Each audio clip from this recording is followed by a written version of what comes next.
Best Irish music on irishradio.org with Jerry Byrne.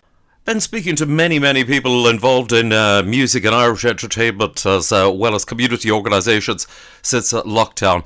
I've now got a lady on the phone who has recorded a huge amount of material. She's been performing and continually recording and been involved in music since about 2001, when she actually did her first album. Delighted to say hello to Caitlin Murtage. Caitlin, how are you?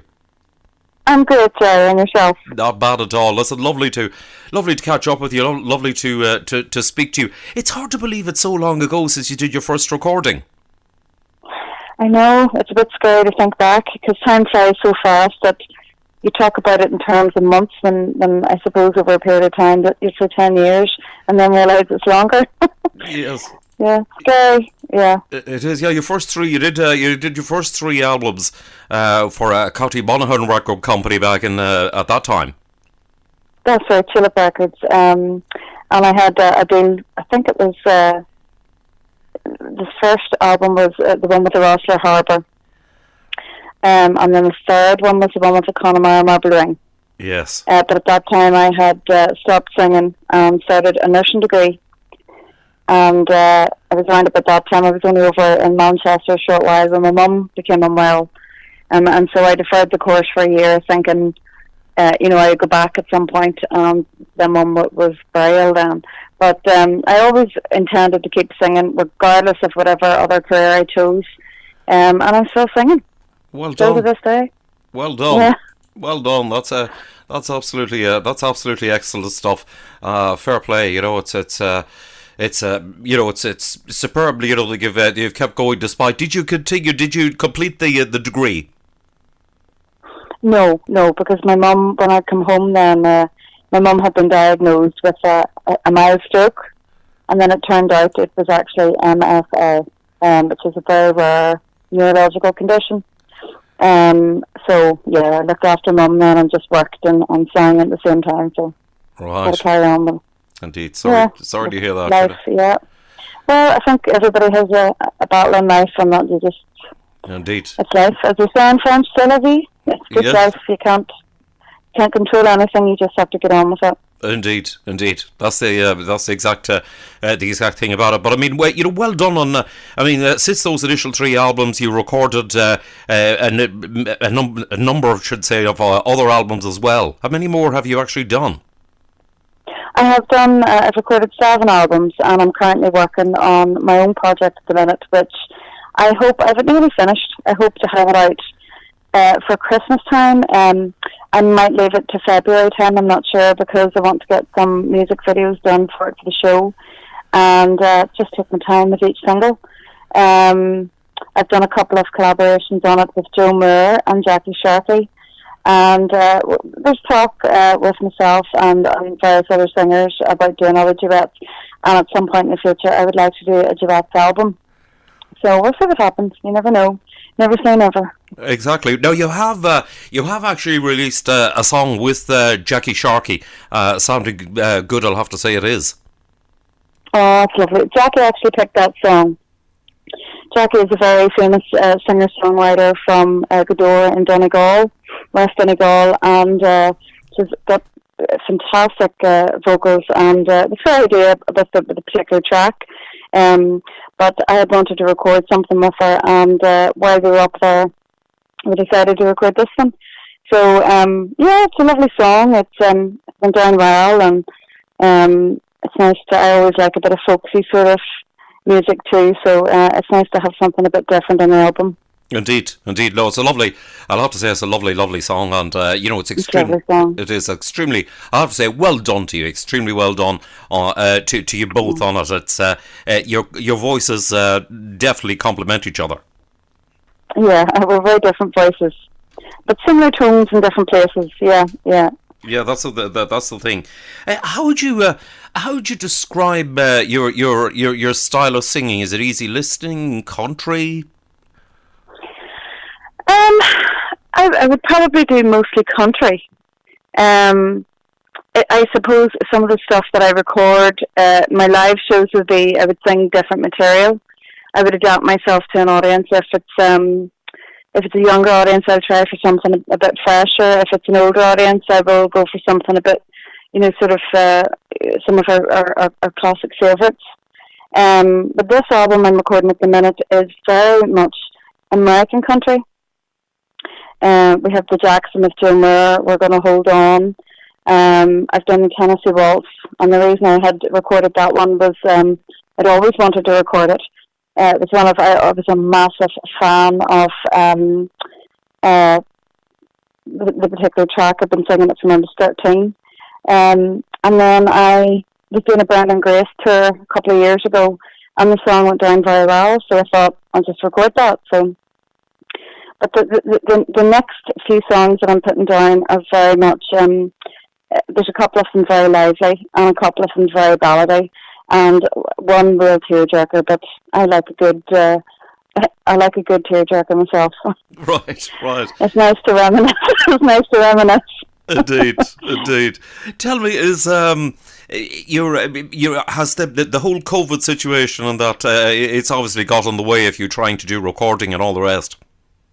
Yeah, that's been the major problem with going up and filming and things like that, and recording to finish the album.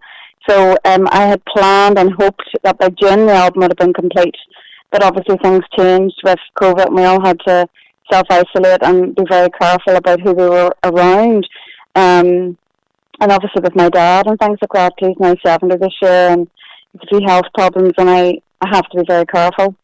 And my wee daughter, you just have to just follow the guidelines and hope that tomorrow will be a different day. Indeed, that's all one can do.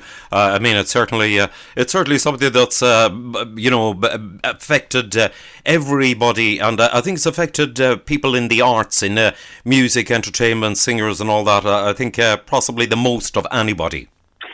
Yeah, I think so too. And there doesn't seem to be any kind of release or let up.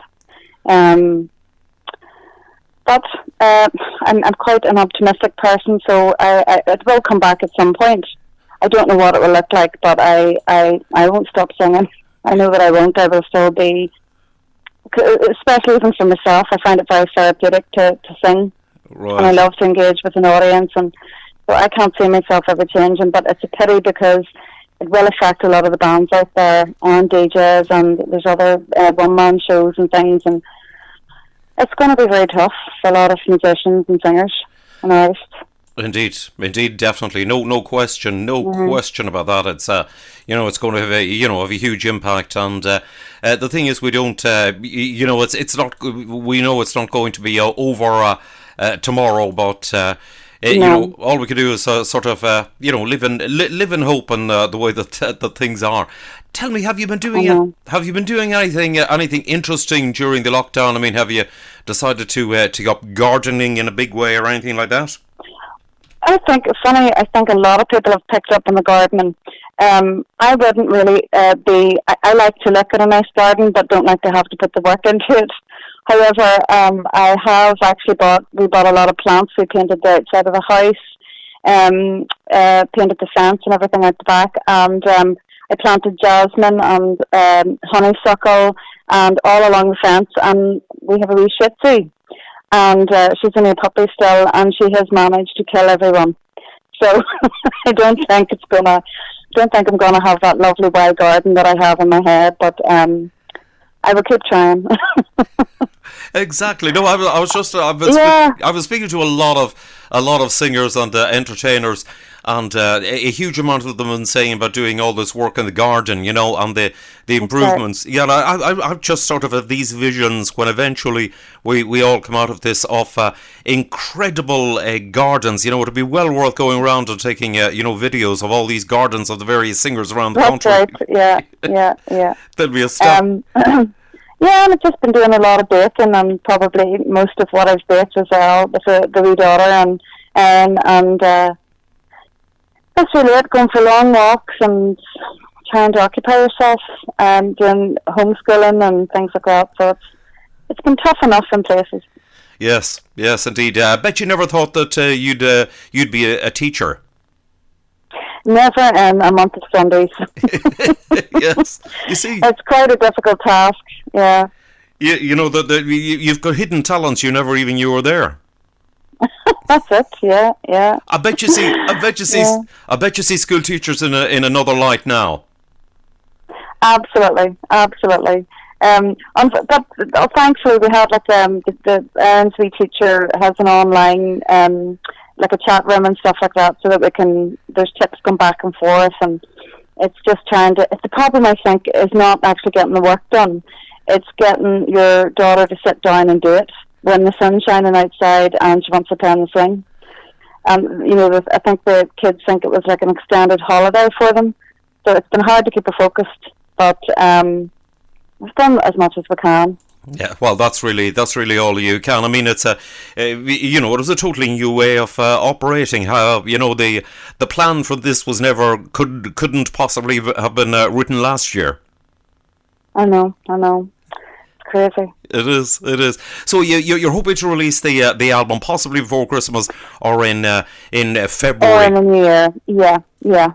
Because apparently we have another lockdown here at the minute down south, so I'll have to wait and see. But I hope to get up sometime at the end of September, all been well. Yes, here we go. Because I'm recording the album up with Seamus McGee and Donegal, so it's a bit of organising to get up. Yes, well, that's the thing for the logistics of the whole situation. Yeah. Have you done any Facebook Lives over the period of lockdown? No, I haven't actually, because I prefer to respect that. I think sometimes it can affect how you sound if you don't have another musician with you, and then I don't have my own PA or microphone or anything at home, so it wouldn't sound the same. And added to that, I have an 8-year-old who runs in and out every 2 minutes. It's very difficult. It wouldn't work very well. But I've actually talked about it with Seamus O'Donnell, who does the Caitlin's Country Hour, and we're going to get myself and Joe Moore up and do a couple of duets and get a wee band together and just do a couple of wee links for Facebook and stuff. So we'll see how that goes. Again, depending on lockdown, it seems to get in the way of everything. Yes, indeed it does. The one thing I can say to you about I've been watching many singers doing the Facebook Lives, and the amount of viewers they have. I mean, any television channel would be proud to have the numbers they have. It's astounding. Yeah, that's right. Yeah. There's a lot of people missing getting out to country venues and seeing their favourite performer, and it's a great way to kind of socialise. When especially if you're not able to go and see families and things, it's along with all these apps that everybody's downloading to do like video calls and stuff with their friends. It's definitely the new kind of social network, if you like, a new sort of social aspect of being with friends and listening to music. Indeed, it's all changed. The exponential growth of the online activity was huge anyway before we went into lockdown and all the rest of it with COVID-19. But it's just exponentially grew since that, and technology has been a huge benefit to people. Yeah, it has. Yeah, keeping people connected and all of all of that type of thing. Caitlin, listen, it's been lovely to speak to you. Thank you very much indeed for joining me. I wish you continued success and and yourself, and a big hello to all your listeners, and hope everybody keeps safe and looks after themselves.